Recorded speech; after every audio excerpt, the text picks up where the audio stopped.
This is The Art of Startup War, and I am your host, Brian McMahon. I am the sensei here at Expert Dojo, the fastest growing startup accelerator in Southern California.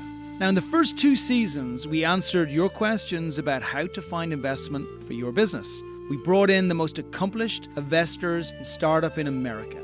You can find it on iTunes, SoundCloud, and Google Play. Now, here in season 3, we're flipping the script. We're going to hear real stories from entrepreneurs who are in the trenches today. In these episodes, we're going to take our guests through the storytelling model called the entrepreneur's journey. We'll hear about what sparked their call to entrepreneurship, help they received along the way, forces they overcame, dark times and revelations. So join us every Tuesday, 10 a.m. Pacific Standard Time. Start the week a smarter entrepreneur. Okay, morning. It's Brian back here again. It is again The Art of Startup War. Again, we are focused on innovational businesses that are changing the world. Today, crazy exciting because we're going to be talking about the future of entertainment as we know it. I have known Stephen, who's here in front of me, for a long old time, and we're good buddies. And welcome, my friend. Thank you, Brian. Glad to be here. So, future of entertainment. Now, we have a whole journey to go through today, and we're going to talk about like where it begun from you and how we managed to get to this place where there are 5 phenomenal multimedia immersive domes creating some of the most incredible entertainment experiences on the planet right here in LA, which are owned by Wisdome, which you are the CEO of.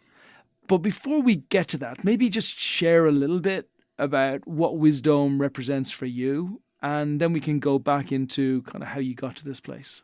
As you just partly described, Wisdome is a very powerful, not brand new medium, but medium that has finally come of age because the technology has caught up with Buckminster Fuller's vision of the geodesic dome as this extraordinary structure. So this is using geodesic domes as exhibition theaters. It is IMAX on steroids. It is VR without goggles. So it becomes a social experience, it becomes an immersive experience, and it's particularly powerful as a transformational tool because science has already shown that people experience being in an immersive environment and what you're presenting them in an immersive environment almost as if it were reality. They are not sitting where they are and looking at a screen. They are whatever is being shown on the screen is. They are there, they are immersed, they are one with it, and it's therefore a very, very powerful medium. So drawing a picture for the casual listener now,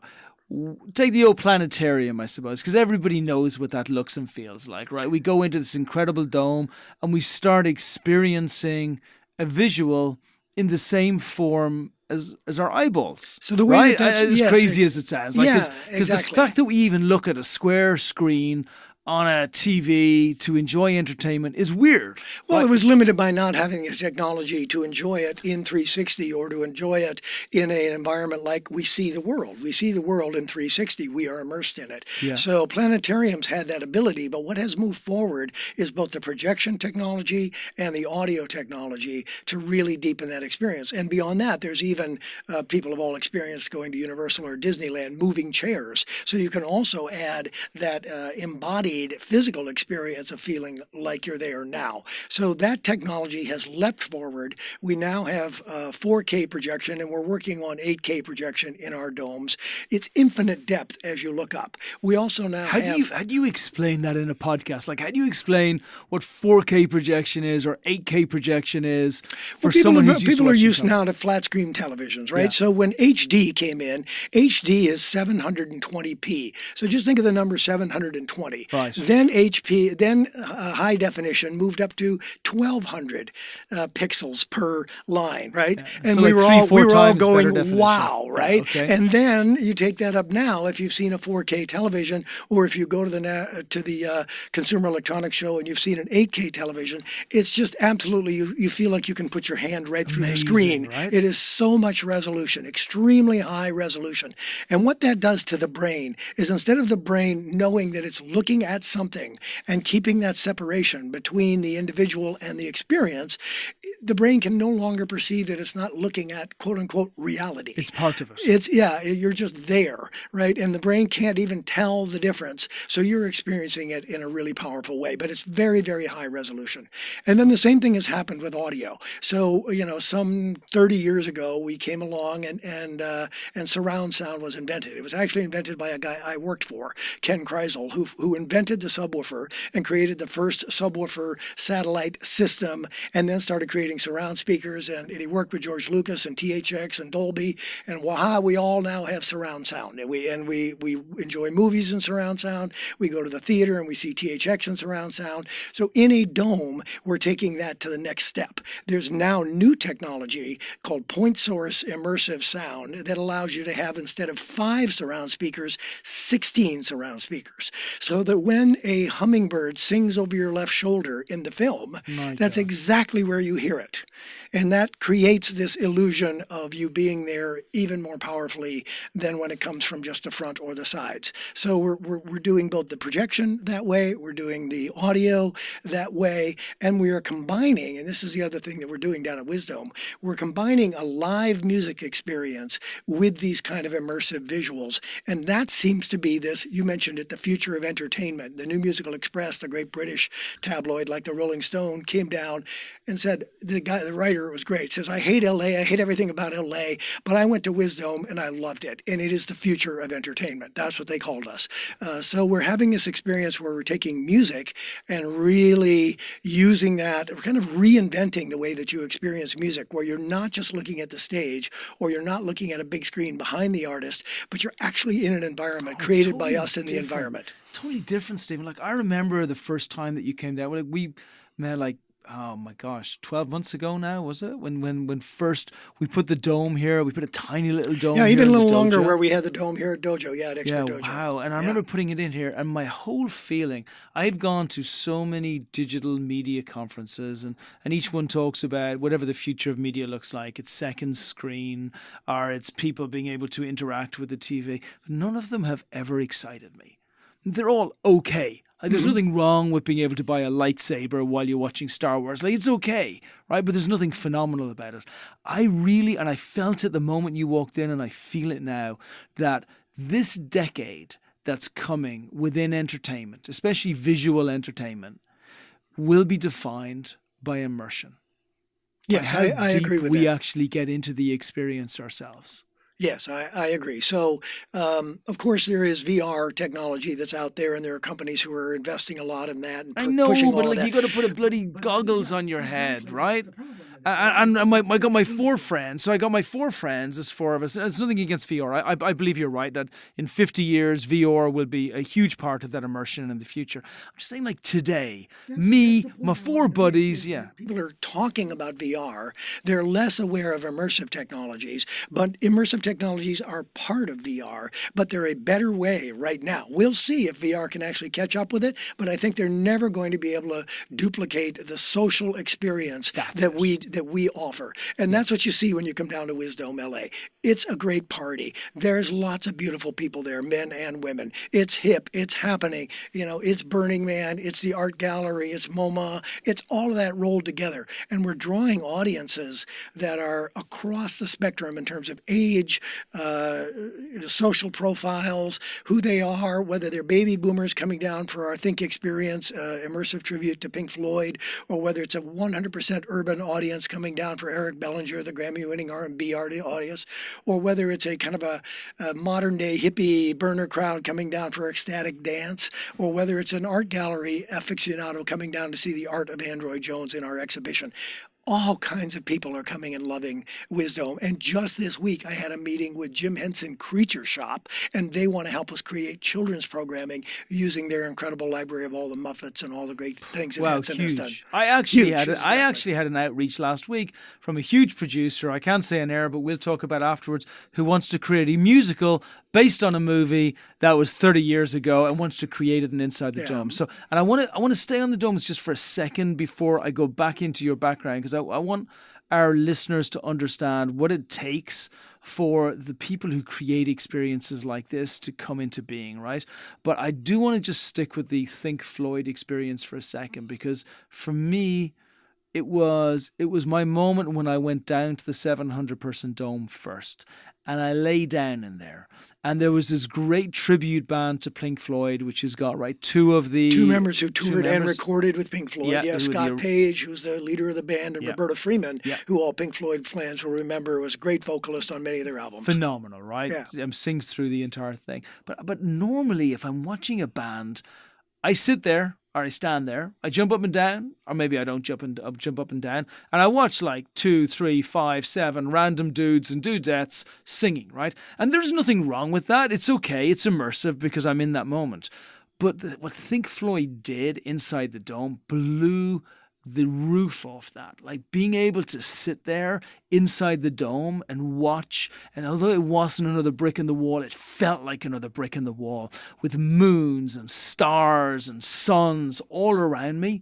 So the entire experience was so much more multidimensional than any band experience before. And I knew in that moment, it's not just going to be musicians who are going to want this for themselves. It's going to be sports entertainment who are going to want it. We're going to want to watch the next basketball match in 360 multimedia immersive. And we're going to want to watch it with our 200, 300, 400 best friends who are also want to watching the game as well. Like that's where we're going to. Absolutely. In fact, I also had a meeting just last week with an esports company, major esports company that has a big deal with the NBA, and they were saying the same thing, is that this is perfect for us. So there are just so many uses that this kind of immersive technology can engage the entertainment, the customer, wherever they are. You know, if you enjoy sports, then come on down and do that. If you enjoy music, come do that. If you enjoy art, come do that at Wisdome. It's all there. So your question is what, about, you wanted to focus on the experience and what it takes to get there, or what it takes to I want to to look at you, right? So I want to say, okay, so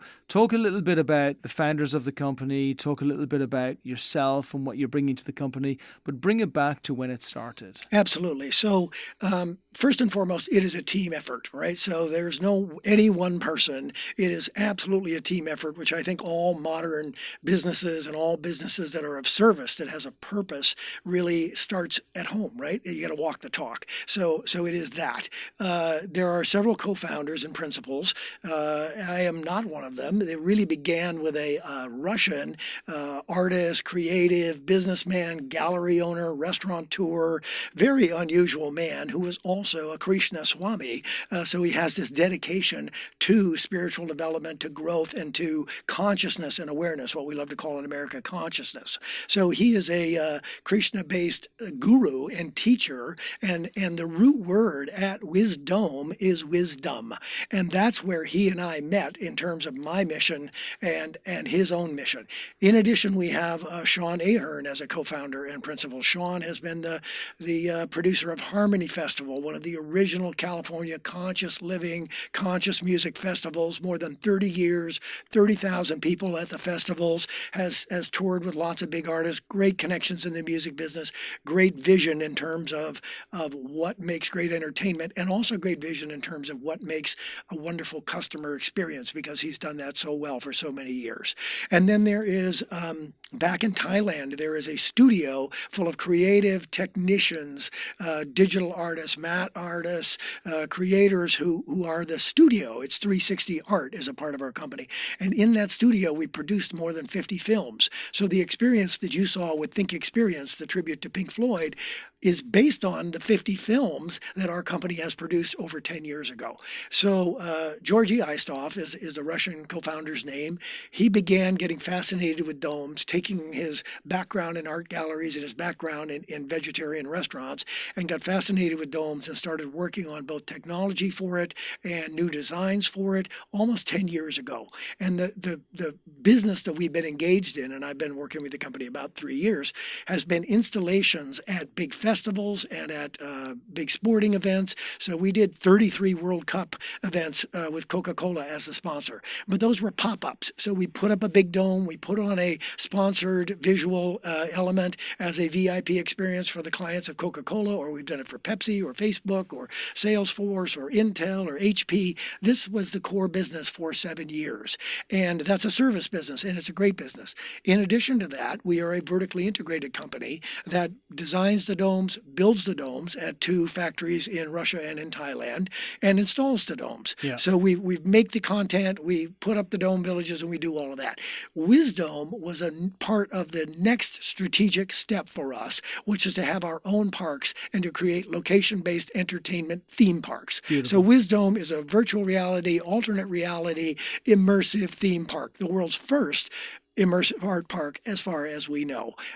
So all of that came together along with my background to try to bring forth Wisdome. And as is always true with everything, there's opportunity meets preparedness. Some people call that luck. Yeah. In that case, we were absolutely prepared. And then opportunity showed up for us in the form of the mayor of Los Angeles wanting to have an event called LA Comotion, which is about the future of mobility, what's going to happen, urban transportation in big cities. And he wanted to do it in a venue that represented the future. And he saw Wisdome when we pitched it to him as a representation of the future. So we got an opening event that was a very high profile event that helped us to get the park open. Beautiful. So there's a lot there, right? And but what it kind of gleams over a little bit is how hard it was to build it. Because one thing, when we're talking, I like to focus on the positives, but yes, it was serious work. We're talking like 700-person domes. Domes that cost hundreds of thousands of dollars to build. Yes. You created all of the media. You built all of the domes. We installed the domes. Infrastructure. You installed the domes, and you made sure that there was a great experience had by absolutely everybody. Yes, yes. So how did you do that?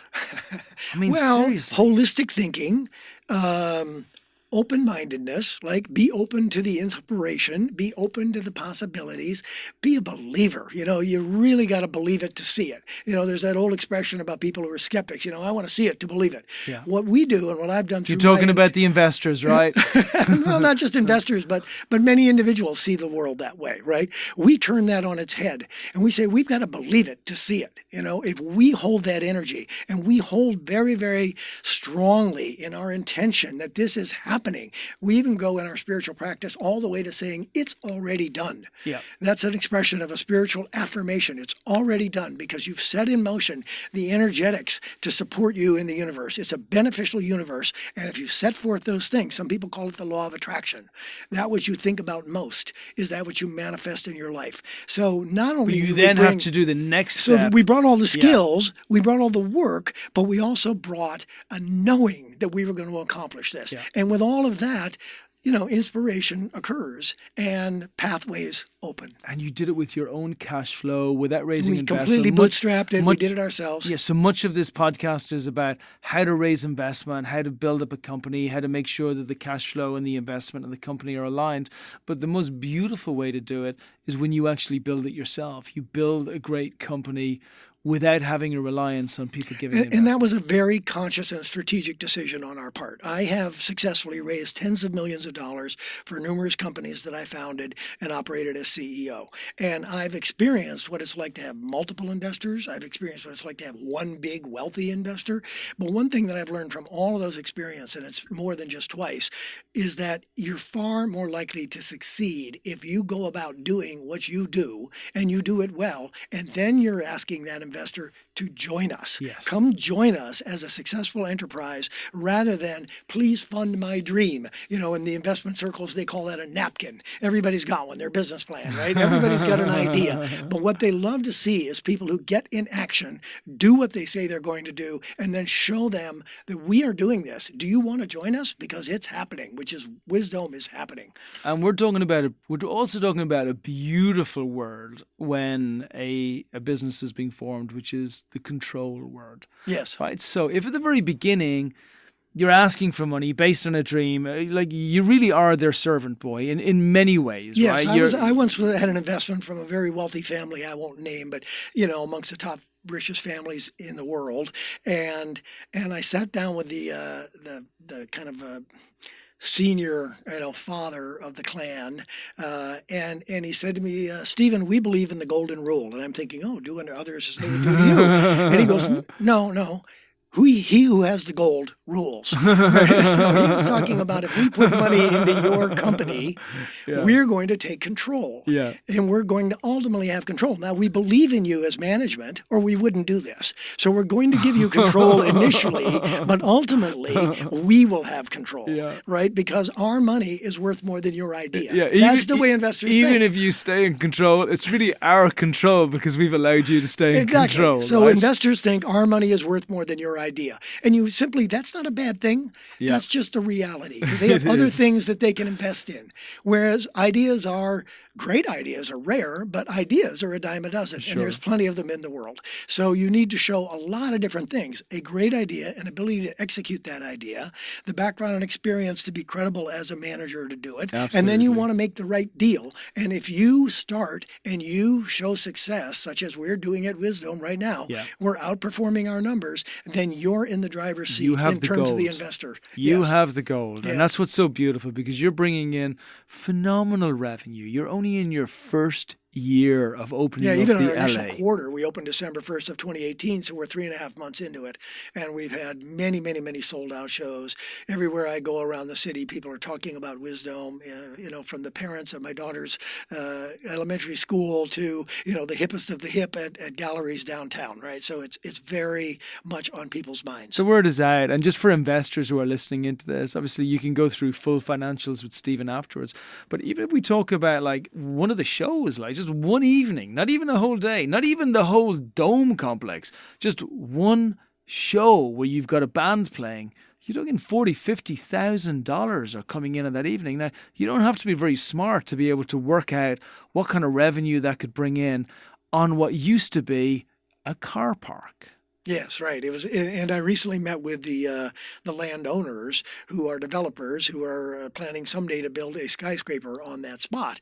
But the amount of revenue that they were able to generate, and the amount of work that they had to do that with that open lot, has suddenly revealed itself to them.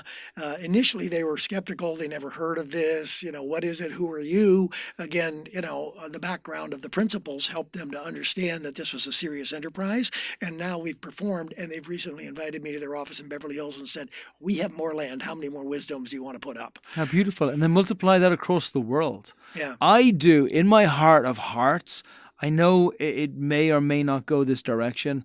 I see this as the greatest franchise the world hasn't seen yet. And that's a part of our vision. So we want to expand Wisdome.LA. This is our incubator. This is our experiment, if you will. This is where we're going to really learn how to do it well. And then we're going to go into other cities and open them elsewhere. And this fits perfectly with our model. And the sooner that we have all the capital we need to do that kind of expansion, and the sooner that we kind of dial in about how to do it very well, both are equally important, we will be expanding. How much are you going to raise right now? We're looking for $10 million right now.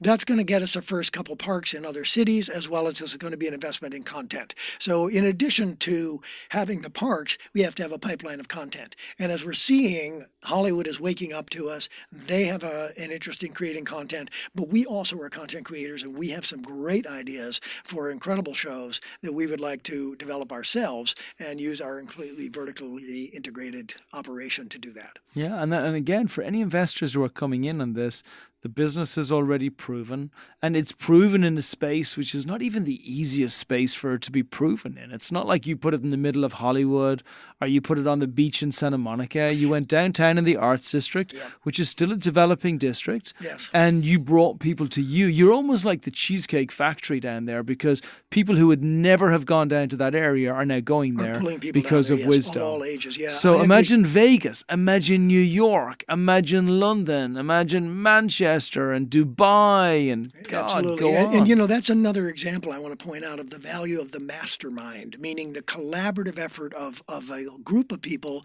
who are sharing their ideas and have created a mastermind which is more powerful than an individual mind. And here's a very brief story. So Sean and Swami Georgie and I went down to the Arts District to meet with 2-Bit Circus with Brent Bushnell, who's a longtime friend of mine, an associate of mine, who's opening a location-based theme theme place has opened it called 2-Bit Circus Yep. in the Arts District. Great So human very being. cool place. Yeah, his dad is Nolan Bushnell, who founded Maybe Atari. coolest dad of the century, yeah, right? exactly. He founded Atari, and then just when he's finished founding like the only game in the entire world, he goes and founds like Chuck E. Cheese. Chuck E. Cheese, yeah, he's amazing, he's a legend. So Brent invited us down to talk about having a dome, possibly at 2-Bit Circus. So the three of us go down to the Arts District. We have this meeting. It's very interesting, but we're driving through the Arts District, and Georgie's consciousness and awareness is on fire. And he's looking around and he's recognizing something in his awareness about that area being the right area. And we're literally saying, drive around, the block, drive around the corners, go here and there, and let's take a look around the area. And he notices the for sale or for lease sign, not for sale, excuse me, but for lease sign, and literally ended up climbing over the fence to find out what the space was all about, deciding from his consciousness, from his awareness, that this was the space. Amazing. And he didn't know LA that well, but he tapped into that inner awareness and intuition that is also a very powerful tool for any entrepreneur. Don't just go with the facts. Go with your gut too and blend those two, right? Not one or the other, because then you can get too airy-fairy if you're just intuition, but bring both. And so in that case, he really locked in on his intuition that this is the place to be, and it turned out to be an incredibly right choice in every way. I look, what's so wonderful about these podcasts is there are so many great messages that come through.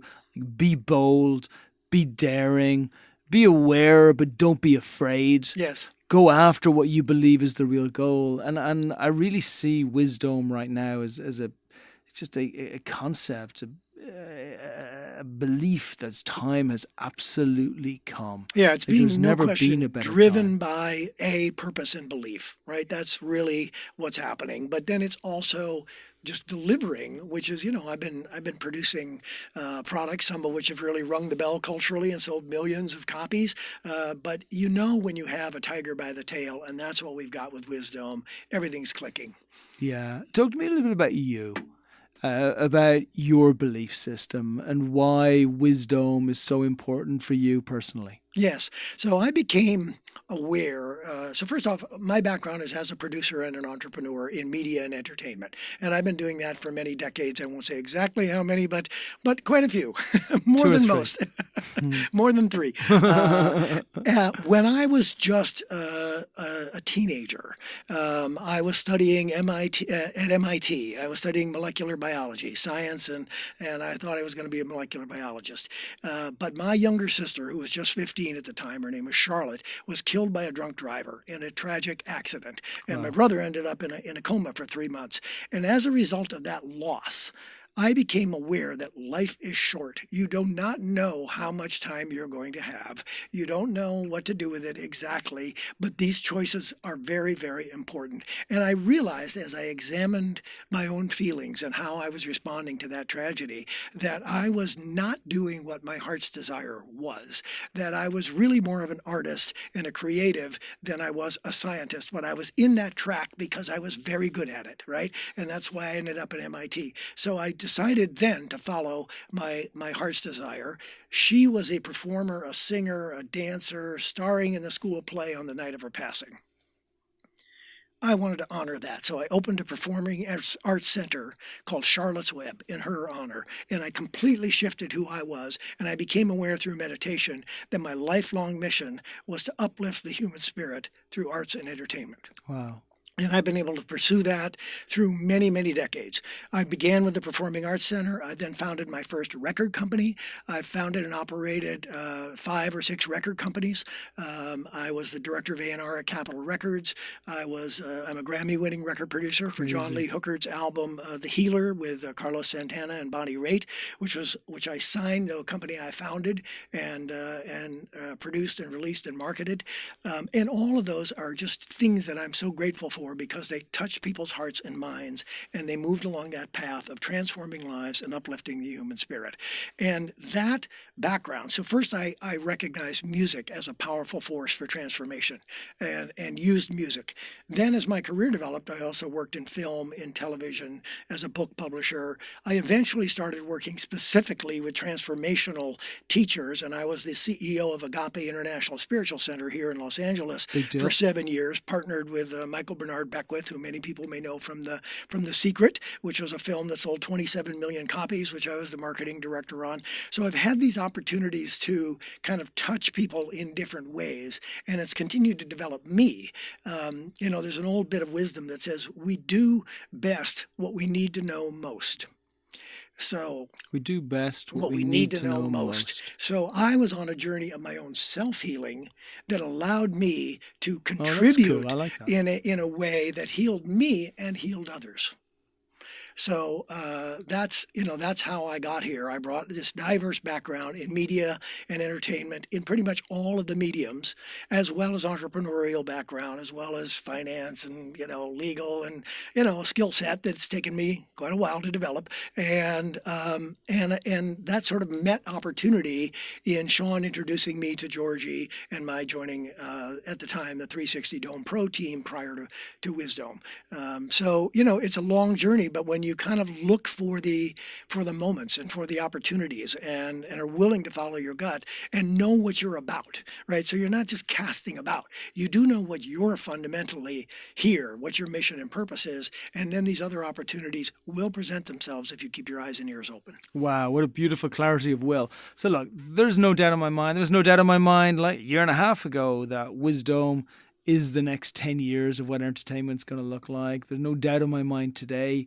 The raise we're intrinsically involved in because I see it as one of the best opportunities that there are out there for investors. I love the fact that you are part of the senior team. I love the fact that Swami is there, maybe one of the greatest creatives I've ever met. Great mind, brilliant man. His mind sends me in a spin. Like you talk about Charlotte's Web. He's got this web of just incredible things. Sean, one of the greatest promoters ever. I mean, what's going to happen? Sean's our rainmaker. He's just, everybody loves him and he just knows everybody and he just, it's coming. Gets around. Yeah. It's here and it's coming right now. Yeah. So look, anybody, I want to, before we finish with your details and how people can contact you. Sure.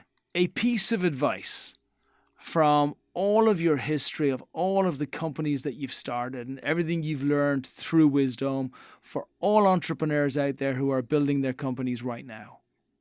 You got one piece. Sure.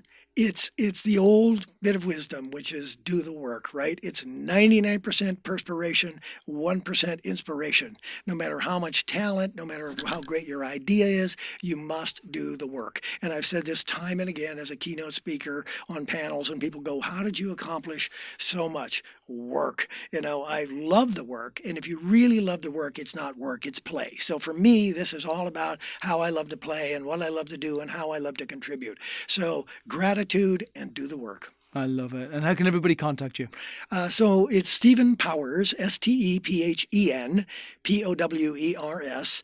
You can certainly contact me through LinkedIn. My profile is there. You can contact me via email at stephen.powers@me.com. My consultancy is called Powers Omnimedia, or through Wisdome.LA. I'm down there many days of the week, and you can certainly, I'd love to hear from you with your ideas. For everybody, look, investors, for the love of God, contact Stephen. If you are in the entertainment space, you'd be crazy not to. Or if they know you, Brian, they can get or come directly through Dojo. me. But I don't mind. Just don't miss this. You have to experience it. Do not come down. Don't call Stephen up and say, send me a pitch deck. Call Stephen up and say, I want to watch one of the shows. Because you just have to do that. And you can go to our website. It's Wisdome, WISDOME.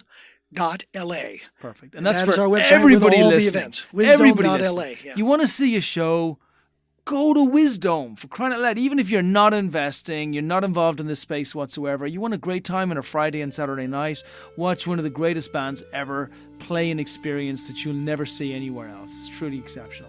Thank you, Brian. That's very kind to have us here today on your podcast, and we're really grateful for your support over the years. You got it, buddy. It will never change. Always a pleasure. Thank you. And that's a wrap. Thanks for joining us. If you love the podcast, please empower your circle by sharing these stories. The Art of Startup War is brought to you by Expert Dojo. And remember, we invest in startups, $50,000 checks. Make sure you apply on our site if you are one of those great entrepreneurs looking to bring your company to the next level. As far as the Art of Startup War is concerned, we are back every single Tuesday at 10 a.m. So remember, check out the new episodes. If you want to find out what the investors think, check out season 1 or 2. But make sure you join us every single week.